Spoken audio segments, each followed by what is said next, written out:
বন্ধন news, খবরের বন্ধন। শুরু করছি আজকের খবর। রাজপথে সেনাবাহিনী ট্রাক আটকালো কলকাতা পুলিশ। মহাখানের সামনে সেনাবাহিনী ট্রাক আটকালো পুলিশ। এই ঘটনাকে কেন্দ্র করে প্রবল উত্তেজনা তৈরি হয়। তৃণমূলের মঞ্চ খুলে দেওয়ার আবাই এবার মহাখানের সামনে সেনাবাহিনী ট্রাক আটকে দেওয়ার ঘটনাকে কেন্দ্র করে তুমুল উত্তেজনাকর পরিস্থিতি তৈরি হয়।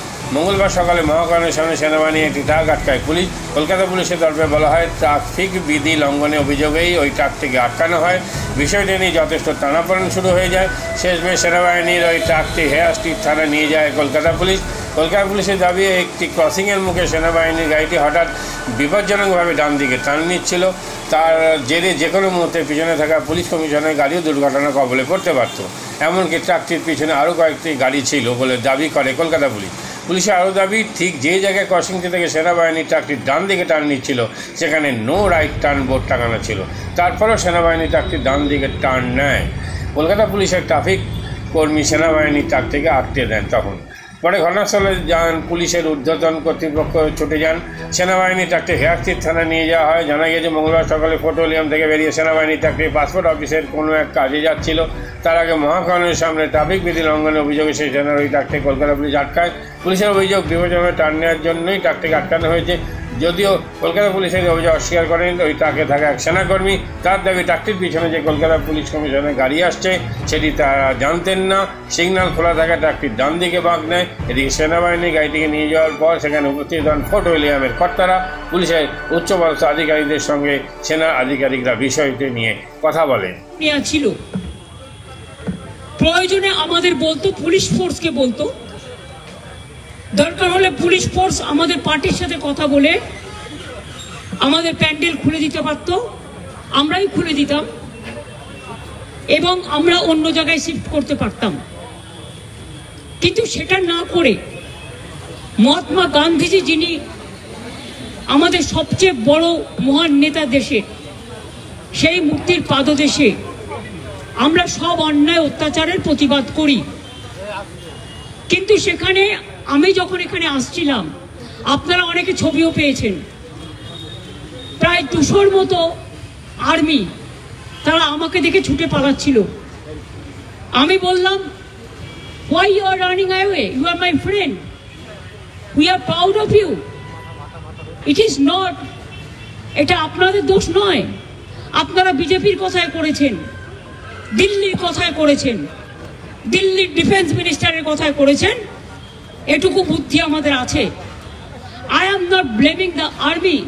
I am blaming BJP party, their minister. মাদকাসক্ত যুবকদের জীবনের মূল স্রোতে ফিরিয়ে আনছে চুঁচুড়া নবজীবন ফাউন্ডেশন। আজ থেকে 7 বছর আগে পথ চলা শুরু হয়েছিল এই সংস্থার। হুগলি জেলা থেকে শুরু হয়েছিল নবজীবন ফাউন্ডেশনের কাজ। আজ গোটা উত্তর পূর্ব ভারতে ছড়িয়ে পড়েছে তার ব্যাপ্তি। জেলা ও রাজ্যের হাজার হাজার মাদকাসক্ত যুবকদের মানসিক ও শারীরিক চিকিৎসার মধ্যে দিয়ে সুস্থ জীবনের পথে ফিরিয়ে আনছে নবজীবন ফাউন্ডেশন। কি করে এই সংস্থাকে তিল তিল করে গড়ে তুলছেন বন্ধন নিউজ এর ক্যামেরার সামনে, সে কথা বললেন সংস্থার কর্ণধার চন্দন দাস। দেখি ওটার মধ্যে কি আছে, বা পাড়ার বড় দাদারা করছে, আমিও একটুখানি করি, ফিলিংসটা কি সেটা দেখতে যাই। এবং একটা সার্টেন টাইমের পর কি হয়, সেটা ফ্রিকোয়েন্সিটা তখন অনেক বেশি থাকে, গ্যাপ থাকে যখন শুরু করে। পরবর্তীকালে যখন নির্ভরশীল হয়ে পড়ে সেই একটা সাবস্টেন্সের উপর, তখন সেটা থেকে বেরোনোর জন্য সে নানা রকম চেষ্টা করে, কিন্তু তার ওয়ে আউটটা জানা নেই যে কোন রাস্তা দিয়ে গেলে নেশা থেকেও বিরত থেকে সুস্থ স্বাভাবিক জীবনযাপন করা যায়। তো আমি ভাবলাম যে শুধুমাত্র আমি সুস্থ স্বাভাবিক জীবনযাপন করলাম, আমার জীবনের সার্বিক উন্নতি হলো, বা আমার যে সব এম বা আমি জীবনে যে জিনিসগুলো করতে পারিনি সেগুলো আমি ফুলফিল করলাম, তাহলে তো শুধু আমার কথাই ভাবা হলো। তাহলে আমি এরকম কিছু কাজ করি যাতে আমার মতো আরও 5 জন আমার দ্বারা উপকৃত হয়। এবং একটা সার্টেন টাইমের পর যখন মানুষ চায় যে ফিরতে, অথচ তার কাছে রাস্তা থাকে না, তখন এই একটা WHO ওয়ার্ল্ড হেলথ অর্গানাইজেশন একটা প্রসিডিওর বার করেছে। কম খরচে বিশ্বমানের আধুনিক চিকিৎসার হুগলির মিডল্যান্ড নার্সিংহোমে বাংলার বিশিষ্ট চিকিৎসকরা এই নার্সিংহোমে রোগীদের চিকিৎসা করেন। জটিল রোগের চিকিৎসার জন্য রোগীদের আর দক্ষিণ ভারত যাওয়ার দরকার নেই। হুগলির মিডল্যান্ড নার্সিংহোমে পাওয়া যাবে বিশ্বমানের আধুনিক চিকিৎসা পরিষেবা। এখানে প্রসূতি মা ও সদ্যজাত শিশুদের বিশ্বমানের আধুনিক চিকিৎসা পদ্ধতিতে চিকিৎসা করে থাকেন গাইনো ও শিশু চিকিৎসকরা। দুপুর 12টা হোক বা রাত্রির 12টা, রোগীদের জন্য 24 ঘন্টা চিকিৎসা পরিষেবা বজায় রেখেছে হুগলির মিডল্যান্ড নার্সিংহোম। আমি ডক্টর মানস ঘোষ, আমি মিডল্যান্ড নার্সিংহোমের মেডিকেল ডিরেক্টর। বিশেষত্ব বলতে যেটা আপনি বললেন, একটা হচ্ছে এনআইসিইউ, নিউনেটাল কেয়ার ইউনিট। আমি বলতে পারি এটা আমাদের আশেপাশে হুগলি জেলায় নেই।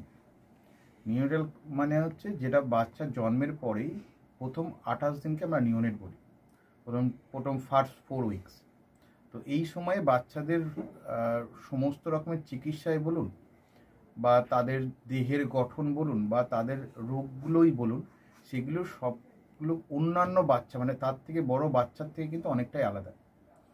এবং এই ক্ষেত্রে বাচ্চারা খুব সেন্সিটিভ হয়, বাচ্চাদের রোগ প্রতিরোধ ক্ষমতাও অনেক সময় কম থাকে এবং এগুলোর জন্য স্পেশাল কেয়ার লাগে নিউনেট, এবং তাদের পুরো চিকিৎসা পার্টটা একটা আলাদাভাবে তৈরি হয় প্রথম 28 দিনের জন্য। আমরা এখানে চুঁচুড়া, বিশেষ করে চুঁচুড়া এবং হুগলিবাসীর জন্য এই জিনিসটা আমরা আনতে পেরেছি, যেখানে আমাদের বাচ্চাদের এই নিউনেটদের ক্রিটিক্যাল মানে খুব খারাপভাবে যে নিউনেটগুলো জন্মেছে বা যারা জন্মের পরে যারা হাঁপাচ্ছে বা যারা মেকোনিয়াম খেয়ে ফেলেছেন বা যাদের কোনো জন্মের পরে কোনো রকমের শ্বাসকষ্ট বলুন বা কোনো রকমের অসুবিধে হয়েছে বা জন্ডিস ধরা পড়েছে বা অন্য কোনো কমপ্লিকেশান হয়েছে, সেই ধরনের বাচ্চাদের চিকিৎসা করার জন্য উপযুক্ত ব্যবস্থা আমরা এখানে করতে পেরেছি। তার ভিতরে আমরা বলতে পারি আমাদের এখানে ওয়ার্মার আছে সাফিসিয়েন্ট, আমাদের এখানে 6টা বেডের জন্য ওয়ার্মার আছে এবং আমাদের এখানে ফটোথেরাপি মানে বাইলেয়ার ডবল সারফেস ফটোথেরাপি আছে যাদের কনজেনিটাল বা যাদের জন্ডিস ধরা পড়েছে তাদের জন্যে, এবং বাচ্চাদের ভেন্টিলেটার আছে আমাদের একদম নিওনেটদের জন্য। এই ভেন্টিলেটার সাধারণভাবে সব জায়গায় পাবেন না, এবং বাচ্চাদের বাবেল সিপ্যাপ যেটা একটা স্পেশালাইজ মেশিন, বাচ্চাদের যেহেতু ভেন্টিলেটার খুব বেশি লাগে না, কিন্তু বাবেল সিপ্যাপ বলে একটা জিনিস খুব বেশি লাগে তাদের অক্সিজেনের পরিমাণ কমে গেলে, তাদের শ্বাসকষ্ট হলে, সেটাও আমাদের এখানে আছে। এবং আমি কিছুদিন আগে আমাদের একটি বাচ্চা এখানে ভর্তি হয়েছিলেন যার শ্বাসকষ্ট হতে শুরু করেছিল জন্মের 6 ঘন্টা পর থেকে, এবং সুন্দরভাবে তাকে আমরা এখানে চিকিৎসা দিয়েছি। আমাদের এখানে দুজন খুব ইয়ং মানে এনথুজিয়াস্টিক পেডিয়াট্রিশিয়ান আছেন, ডক্টর মৈত্র এবং ডক্টর ঘোষ। তো তারা তাদের দুজনের আন্ডারেই বাচ্চা ভর্তি ছিলেন। অন্য পেডিয়াট্রিশিয়ানরাও আসেন, বাট এনারা আমাদের এখানে সবসময়ই থাকেন মোটামুটি একটা স্তম্ভের মতো আমাদের নিউনেটাল কেয়ার ইউনিটের জন্য।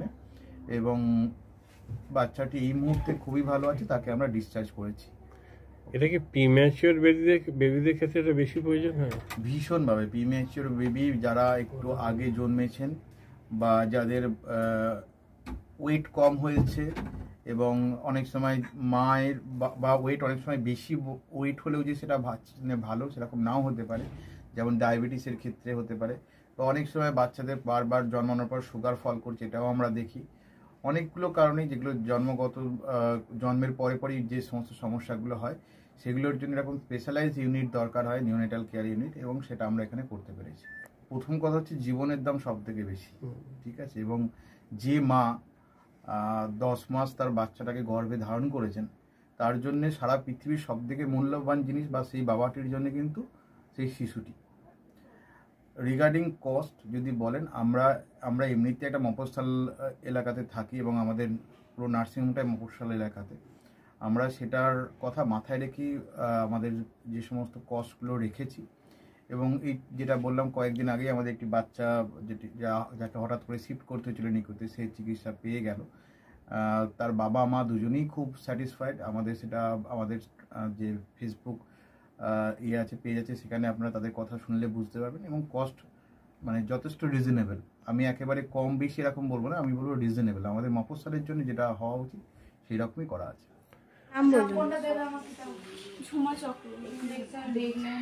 আপনার কি বাচ্চা আছে? কতদিন অ্যাডমিট ছিলেন এখানে? 4 দিন। আজকে 5 দিন কোন ডাক্তারের মানে আন্ডারে হচ্ছে? কৌশিক ব্যানার্জি। আর বাচ্চাকে কে দেখছিল? শুভদীপ মিত্র, ডক্টর শুভদীপ মিত্র। বাচ্চার কি হয়েছিল? শ্বাসকষ্ট ছিল, আপনার স্যাচুয়েশন পাচ্ছিল না, ফটোথেরাপি দিতে হলো। এটার জন্য শ্বাসকষ্টের জন্য কি করতে হয়েছিল? ভেন্টিলেশন দিতে হয়েছিল। প্রথম সকাল থেকে তো এমনি নর্মাল অক্সিজেন চলছিল, রাতের দিক থেকে আবার ভেন্টিলেশন দিতে হয়েছিল। এখন কেমন আছে বাচ্চা? এখন ভালো আছে, একদম সুস্থ। একদম। মা কেমন আছে? মা ভালো আছে। আচ্ছা, আজ বাড়ি যাচ্ছেন তো? হ্যাঁ। Thank you. হুগলির কোদালিয়ায় জাতীয় যুব কম্পিউটার সাক্ষরতা মিশন স্কুল পড়ুয়াদের পাশাপাশি তরুণ প্রজন্মের কাজে স্বনির্ভর হওয়ার জন্য বিশ্বমানের কম্পিউটার প্রশিক্ষণ কেন্দ্র। এখানে ক্লাস 3 থেকে ইঞ্জিনিয়ারিংয়ের কম্পিউটার কোর্স পর্যন্ত প্রশিক্ষণ দেওয়া হয়। এই হুগলির কোদালিয়া জাতীয় যুব কম্পিউটার সাক্ষরতা মিশন প্রশিক্ষণ কেন্দ্র থেকে কম্পিউটারের প্রশিক্ষণ নিয়ে দেশে বিদেশে অনেক ছাত্রছাত্রী আজ প্রতিষ্ঠিত। স্বল্প ফিতে ছাত্রছাত্রীদের বিশ্বমানের কম্পিউটার প্রশিক্ষণ দিয়ে এই কেন্দ্র এক বেঞ্জি দৃষ্টান্ত সৃষ্টি করেছে। বন্ধন নিউজে ক্যামেরায় ধরা পড়ল সেই দৃশ্য। নমস্কার, জাতীয় যুব কম্পিউটার সাক্ষরতা মিশন কোদালিয়া আগে জুনিয়র ফ্যাকাল্টি।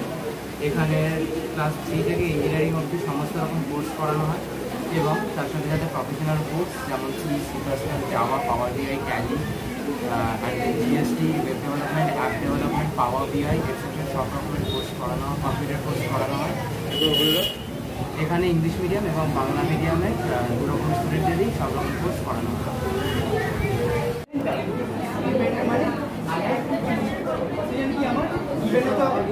সেকেন্ড কি আমার ট্যালেন্ট রাইট।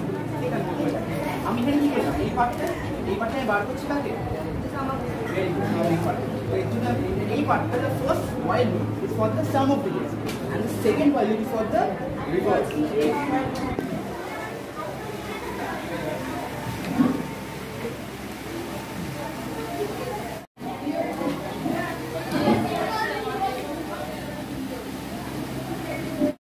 জীবনের নানা ওঠাপড়া যেন সহজে গায়ে না লাগে, তার জন্য আপনাদের পাশে রয়েছে ভারতীয় জীবন বীমা নিগম বা life insurance corporation of India. জন্ম থেকে মৃত্যু আর সুসময় থেকে বিপদের সময় সবসময় আপনাদের পাশে রয়েছে LIC। তাই আর দেরি না করে আসুন, ভারতীয় জীবন বীমা নিগম পরিবারে অন্তর্ভুক্ত হন। জীবন বীমা সংক্রান্ত যে কোনো সমস্যার সমাধান আর নতুন জীবন বীমা পলিসির জন্য যোগাযোগ করুন 6289985550।